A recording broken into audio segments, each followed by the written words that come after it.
કેમ છો મિત્રો? આજે આપણે લઈને આવ્યા છીએ જીકે નો ખૂબ જ મહત્વનો ટોપિક, તો કે ભારતની મુખ્ય સંસ્થાઓ અને તેના મુખ્ય મથક વિશે, તથા સાથોસાથ તેની સ્થાપના ક્યારે થઈ હતી તે પણ.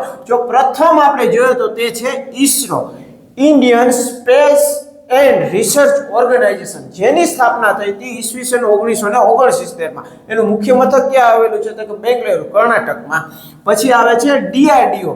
ડીઆરડીઓ એટલે defence research and development organisation, જેની સ્થાપના થઈ હતી 1958 માં. તેનું હેડક્વાર્ટર આવેલું છે ન્યૂ દિલ્હી ખાતે. પછી છે આરબીઆઈ, જે તો આખા ગામને આવડે, રિઝર્વ બેંક ઓફ ઇન્ડિયા, જેની સ્થાપના થઈ હતી 1949 માં. તેનું મુખ્ય મથક આવેલું છે મુંબઈ ખાતે.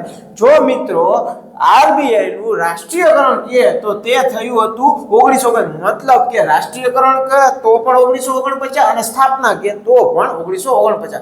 પછી આવે છે ઇન્ડિયન નેવી, જેની સ્થાપના થઈ હતી 1950 માં. તેનું હેડક્વાર્ટર આવેલું છે દિલ્હી ખાતે. પછી છે ઇન્ડિયન એરફોર્સ, જેની સ્થાપના થઈ હતી 1932 માં. તેનું હેડક્વાર્ટર આવેલ છે ન્યૂ દિલ્હી.